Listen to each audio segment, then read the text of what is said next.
The live action Yakuza show is set to release its first batch of episodes on October 24, which means we're just a month away from seeing Kiryu on the silver screen. So I thought this would be the perfect time to make a video grouping all the revealed info on the show and share my thoughts on it and to give you guys an idea on what to expect. So the TV show will reportedly be 6 episodes long and will be telling an original story based on the first game. This is a little worrisome because on one hand, the show can improve upon the game's story by cutting out unnecessary characters and filler, which there is a lot of, while also giving more screen time and developing underdeveloped characters like Yumi and Nishiki's sister, who we haven't even seen outside of the non-canon Yakuza prequel movie. On the other hand, we could get something like the Yakuza movie directed by Takeshi Miike, which almost completely ignores the plot of the game to do its own thing with pretty terrible results. To be honest, as long as they get the core of Kiwami's story right, that is, the 10 billion yen plot and Kiryu's relationship with his family and friends, I'll be plenty satisfied.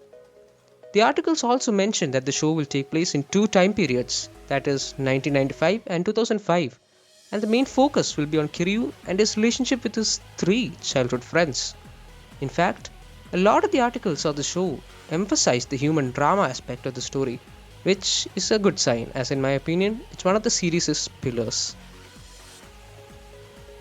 The show is being directed by Masaharu Take, famous for the Naked Director, while the cast includes Ryoma Takeuchi as Kiryu, Kento Kaku as Nishiki, and Munetaka Aoki as Majima respectively. In an interview given by Ryoma and Kento, they revealed that they haven't played the games and this has caused the fans to really go into panic mode. And I don't understand why, because in my opinion, it's not something to worry about because it's not vital for the actors to play the games to ensure that their performance is solid. It's the job of the writers and directors to play the games and give directions to the actors.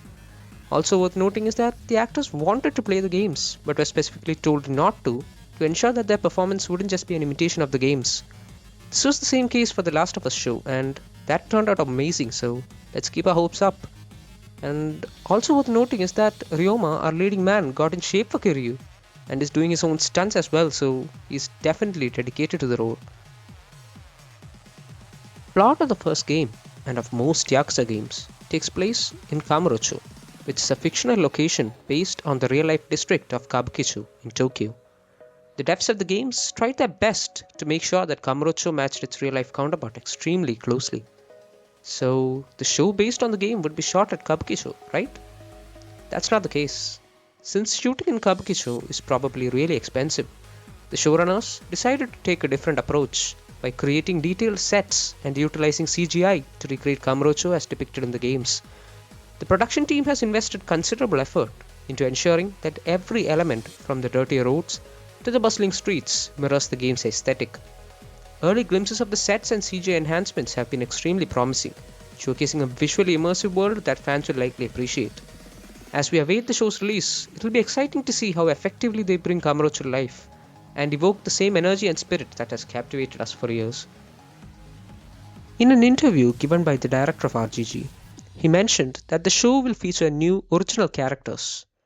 But the only major piece of info we got on this was that there will be a new female character, and in the words of the director himself, her acting and presence is on a whole different level. Let's speculate on who this character might be. Perhaps he's referring to Nishiki's sister, who might actually have a major role in this adaptation. Or this might be a completely new original character, maybe a friend from their orphanage or something. I guess we have to wait till next month to find out.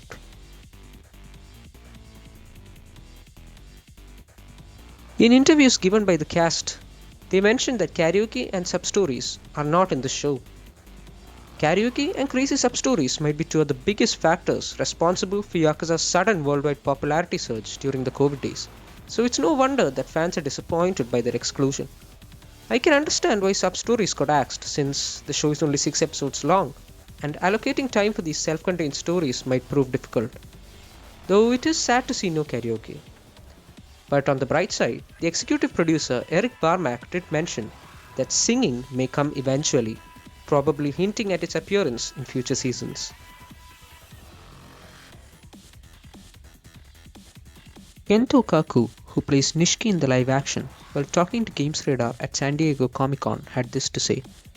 We have some Easter eggs in the show where we have the voice actors performing in the drama. Now, we do know that Munetaka Aoki, who voices Teruhiko Shigaki in the new Majima game, also plays live action Majima. But Kaku's comment seems more like he's referring to the original voice actors. Maybe we have a chance to see a Takaya Kuroda or Hidenari Ugaki cameo. Can only speculate for now. The first telltale sign that an adaptation will crash and burn is if the people who worked on the original have not so good things to say about it, or if they feel like them or their work is not given the respect it deserves. The best example being the Cowboy Bebop live action. Thankfully, that does not seem to be the case with this adaptation, as Masayushi Yokoyama, the writer for the Yakuza games and director of RGG, had very nice things to say about it. If you don't know, he's worked on both the original and the remake of the game, and in his words, the story of the TV show was so good that it actually made him jealous. He also seemed extremely positive on the original direction of the show and stated that even though the story is brand new, the essence of the game's story is still present. And that is all. That's every important piece of info revealed about the upcoming show and my thoughts on it. If I missed anything else, please do remind me in the comments and like and subscribe for more Yakuza content.